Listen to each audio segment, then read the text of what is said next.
Manitoba College's athletic conference regular season is down the final home stretch, and it's the final home regular season game for the Brandon University Bobcats as they welcome the CMU Blazers to HLC Field on a beautiful Saturday afternoon.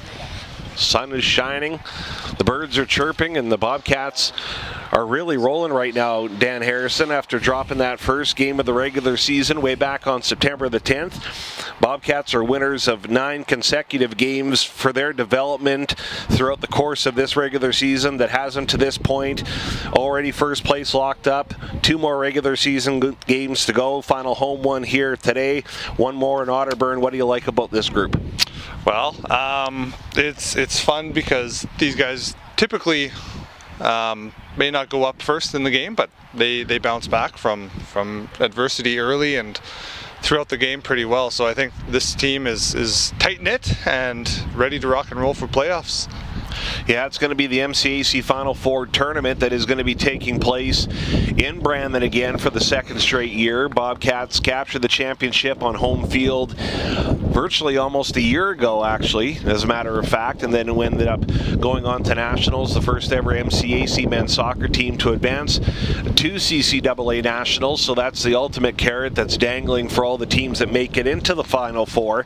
CMU Blazers right now, as they enter this final home stretch, as I mentioned right off the top of the broadcast, they have a 2-point lead over the ACC Cougars right now in that race for the final playoff spot. I do believe, if my math is correct, obviously ACC is going to need a little bit of help. They're going to need the Blazers to drop this game, plus they're going to need to be victorious over the St. Boniface Les Rouges in their regular season game today to get into the top 4. So we kind of had that ultimate dream, perhaps, as Brandon soccer fans, that we were potentially going to get that ACC Brandon showdown in the semifinals next weekend. Right now, it looks like CMU is going to spoil that party, and who knows, Dan, this could be a potential semifinal showdown between these two teams right now, and it's going to be kind of interesting to see, I at least think from Brandon's perspective, Dan, and you're the expert on it, going to be interesting to see, even though they got that first place spot locked up already, how much do you utilize the veteran players, etc., before the big championship tournament next weekend here? Yeah, there's a lot of factors that go into this game. So whether it's injury-prone players and how much you use them, and just the wear and tear of the season versus kind of what your game plan is today. If you want to use the same formation you plan to use in playoffs, or if you want to try something new today. Anything's really possible for this Bobcat team, and CMU's looking to do the opposite. They want to tighten up kind of what they've been practicing all year and go into playoffs as a tight-knit machine. Well, the Bobcats have kind of proven that they are a bit of a tight-knit machine, and they're ready to, I would assume, do some experimenting with some of their players and positions today. Yeah, well, you got Camilo Rodriguez right at midfield. He's the MCAC goal-scoring leader. He has 14 goals on the campaign right now, so he's been stellar really from the start to finish. And to me, one of the big reasons why I think this Bobcat team could potentially win this whole thing again in Manitoba, and then may also potentially maybe do a couple of good things at nationals too, don't want to jinx them, is Mateus Souza, the goaltender for the Bobcats. Since his late arrival here, has really been a special player for BU. Yeah, he's definitely been a rock at the back there, and his health is going to be of the utmost concern for the Bobcats coming into playoffs.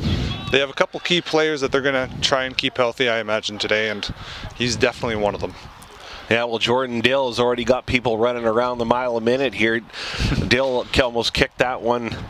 Well, he did kick it right across the street here, and I think it's nice to see a guy like Jordan Dill get into the lineup here. That's number 15 for the Bobcats, all the way from Bermuda, one of the veteran members of this Bobcat team. So it's nice to see Jordan get in the lineup here for the final home game of the regular season and second last game overall for the Bobcats. Here goes Zach Wood. Wood with a burst of speed, looking for the far corner. It's right there, the header, and the Bobcats are on the board. Nice and early.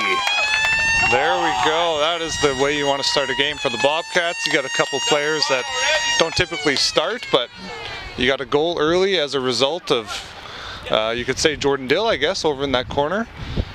And that is a big momentum shift already for the Bobcats. Coming in for the first, I guess, two minutes of the game here.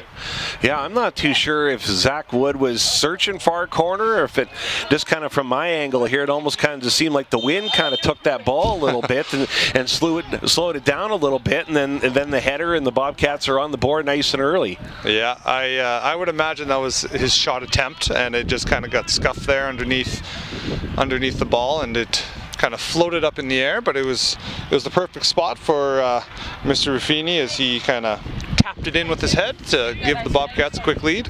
Yeah, Ruffini's played well as well for the Bobcats. Lots of different players that are a part of this Bobcat roster now from last season, and you kind of always kind of wonder what kind of goes through a player's mind, Dan, after you go and you win the championship last year, if that puts extra added pressure on a player, or do you rise to the occasion? Do you kind of become a little lackadaisical after winning it all last year, and does it kind of take a little bit of time to get those juices flowing again competitive wise? But I mean, despite that little blemish from September the 10th, BU's been pretty rock solid.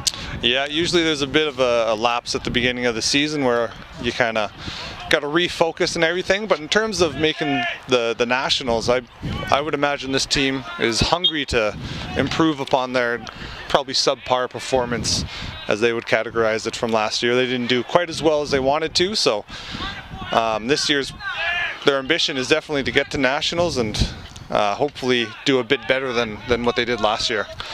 Yeah, that was a pretty special opportunity. Even, someone, myself, just going there and being around the guys that whole week. I imagine there'd be a lot of nerves. It was pretty cool. Yeah, it was pretty cool, and kind of, they really, obviously, with it being the CCAA Nationals and all, they really rolled out the red carpet. They had the national anthem. They got the soccer ball on kind of almost a throne, so to speak, like a king's throne before they take the ball out onto the field. So, yeah, I could only imagine that for someone that's maybe never played at that level before, it might have been a bit of a shell shock kind of a thing. But I tell you, I mean, the competition there was really good. Yeah, and I would imagine there's only been probably a handful of people in the Bobcat program, the whole history of the Bobcat program, that have been to that type of a stage in the soccer world. So for them to experience it as a team and kind of know what to expect this year coming up, if they make it there, then I think they can only improve from what they did last year. So. Yeah, it'll be next Saturday and Sunday. That's the MCAC Championship weekend at Assiniboine Community College. They're the actual host school for the event, and racing down the sidelines here, trying to pick that one up, but it heads out of play was Rodrigo Melgar, number 11 from Brandon University. Yeah, so one thing to note right away, that Brandon has switched out a couple of their starters. We have Ek-Sharif here in the middle as a defensive mid who typically comes on later in the game to relieve whoever's in that position, but he's starting today, and I would imagine that's kind of a preventative measure to prevent any injuries coming out of some of the Bobcat players. Yeah, well, you got Ruffini out there, you got Camilo Rodriguez, you got Jordan Dill, Haywood, Zach Wood, Andrade, Chibati. I'm just trying to think. I guess Sam Whitstein would usually be in that position. Exactly. And he's on the bench today, so he is available to play, but obviously just taking a rest maybe. Yeah, well, I'm sure for Coach Glenn McNabb, it's got to be a little, I guess, you know what, I almost kind of compare it to the NFL, right? The team's already got not a first round bye, but they know that they can't move up or down at all. Then you rest those starters. Is there any? But then in the same breath, you don't want to roll the dice and take your chances, and someone gets hurt, and then so it's almost like there's I guess there's a risks and rewards both ways that you kind of want to roll the dice with it, I guess. Yeah, there's some positions where you have to kind of keep certain players for their playmaking or their defensive specialization. So today we got a couple new players and some positions that you can kind of experiment with, but I would imagine that the starters are going to be going full bore until they're subbed off anyway. Well, Keno had a kick at it for CMU. That Blazers down 1-0 early in this contest after an opening goal by the Bobcats just a couple of minutes in. Mateus Rufini found the back of the net with the header. And you don't see a single head down here for CMU. They're raring to go. They're raring to bounce back, and they've put the pressure on BU early here. So I imagine we're going to see another goal from one of the sides pretty soon, either from the counterattack from Brandon or just the pressure from CMU. Yeah, well, it was kind of a monumental showdown there last weekend. I do believe the game was here in Brandon between ACC and CMU, and the Blazers ended up winning that game. And I mean, ACC isn't totally, dead in the water here yet either. So CMU doesn't want to take anything too lightly here. And obviously, like I said, if everything ended according to plan as it stands right now in the MCAC standings, these two teams are going to be back at it again here. Exactly a week from today. Yeah. It's conference semifinals, and it's win and move on, lose, and you're gone. Crying in your soup. Yeah, that's right. But I imagine CMU's playing for their playoff life right now, so you can sense the eagerness and the pace from them, and Brandon's trying to match it. They're doing the best they can, but it'll take a couple of minutes for those substitute players to kind of fit into the new role and the new added pressure as starters.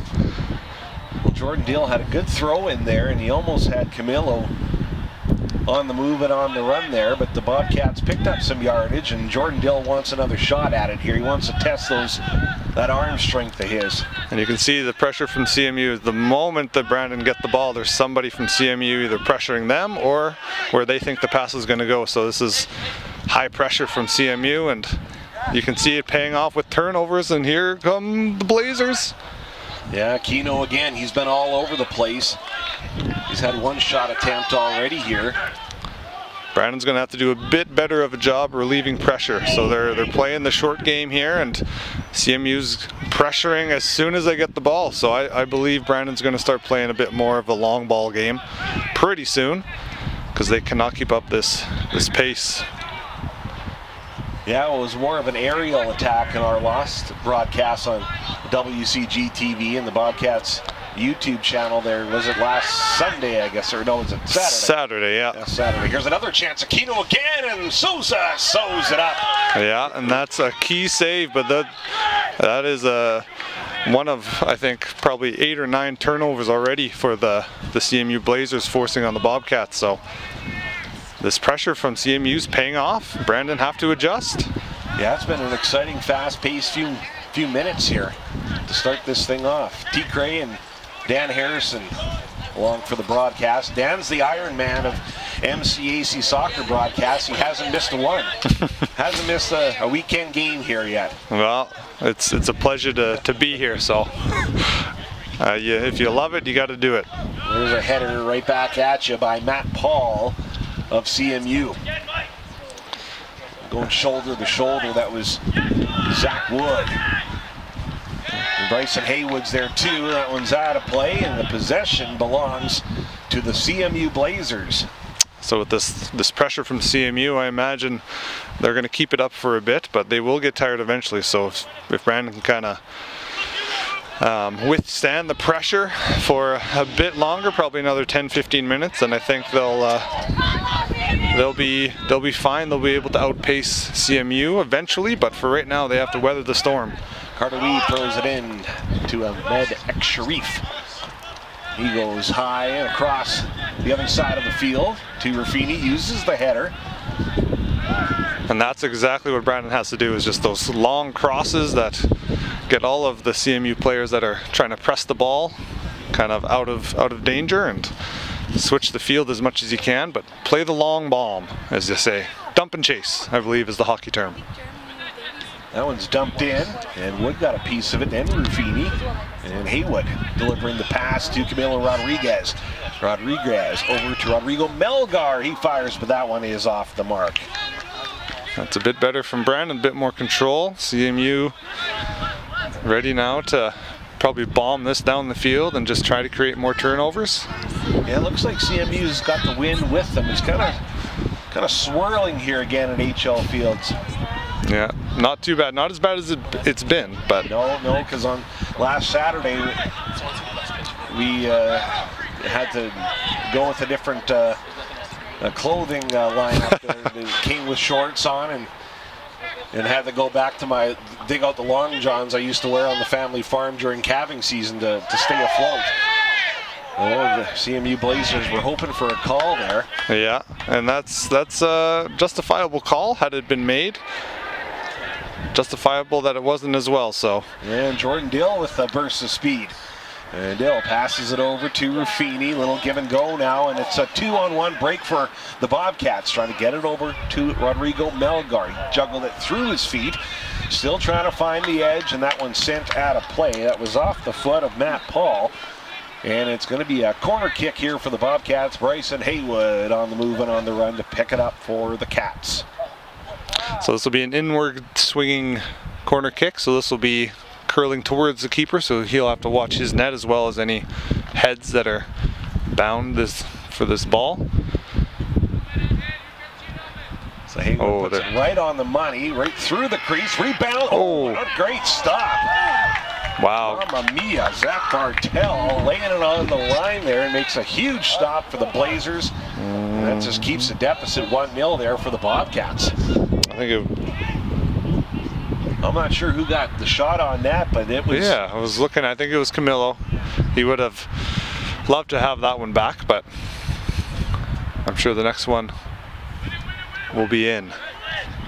Yeah, he doesn't miss that shot too often, or you know, yeah, in the wrong spot. If that's how it all kind of went down over there. Yeah, and he put that right into the keeper's chest, so he'll be regretting that, and he'll be making sure the next time he gets that kind of a shot, he'll be putting it in a corner.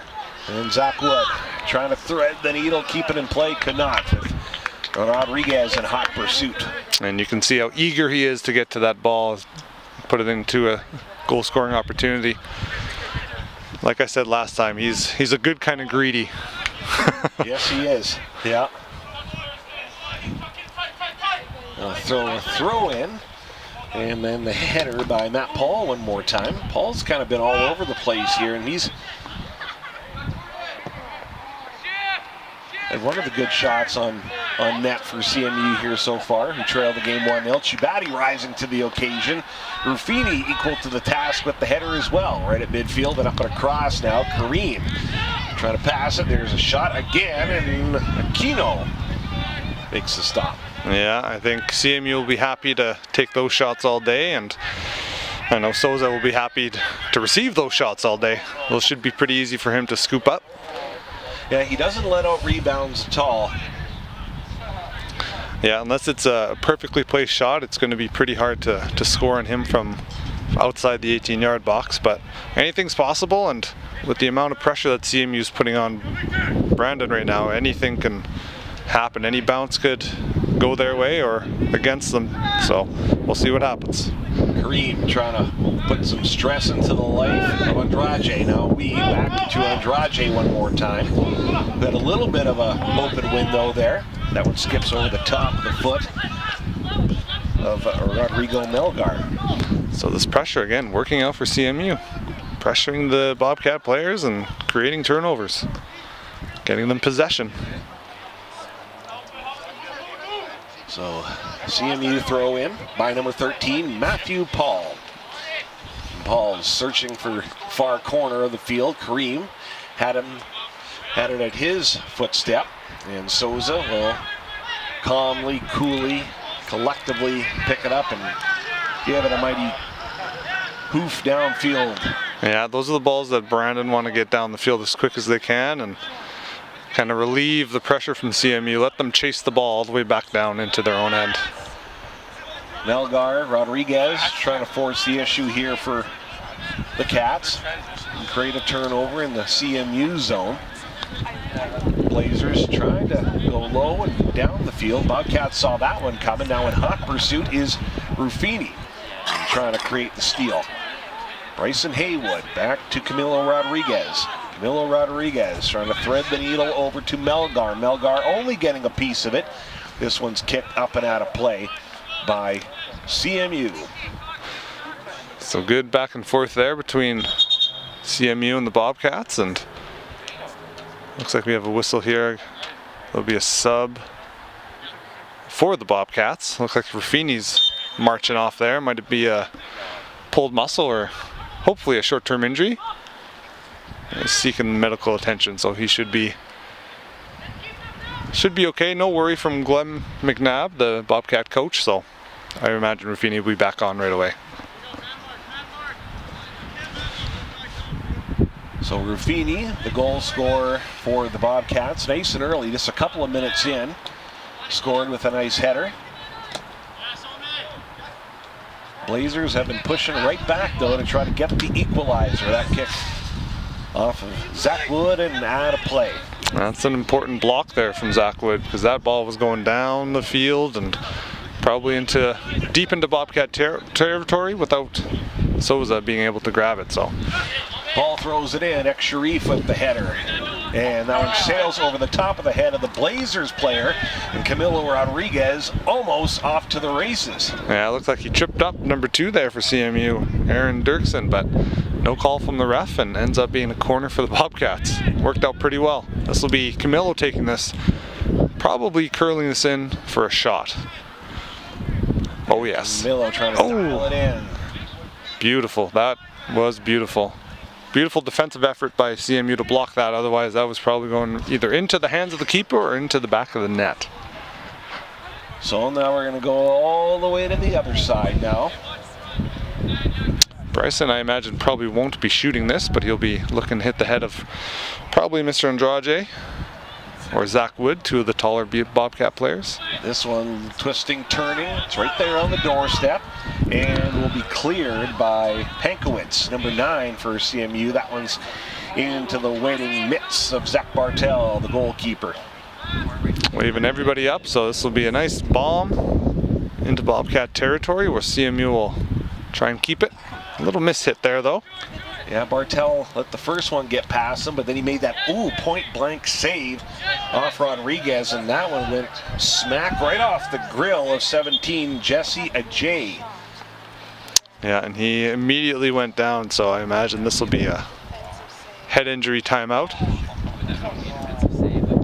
Yeah, well, it looks like he took it right in the nose.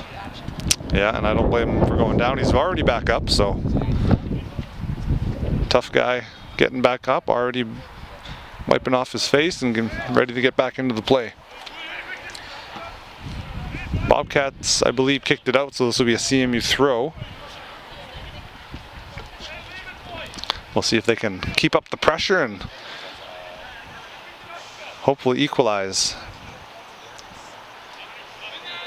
So throw in, Andrade gives it a kick, another header, and Shabatti with one too. And Melgar trying to... Beautiful pass there. Yeah, and that's a shot. Oh! Bang, right off the crossbar, and Souza. Yeah. Blazers, I tell you, Dan, you hit the nail right on the head, brother, when you said they'll be coming. Yeah, they're shooting from anywhere, and it looked like Souza wasn't quite prepared for that one, but luckily his crossbar was. Yeah, exactly. Yeah, he'll be praising the bar for that one, because that was a dangerous shot. Oh! Past him this time. So the Blazers keep on coming. It's like sitting on one of those burrs that you can't get out of your bottom there. And Yeah. Blazers have been coming. And there you go, it pays off for them. Yeah, that's number 9, Stan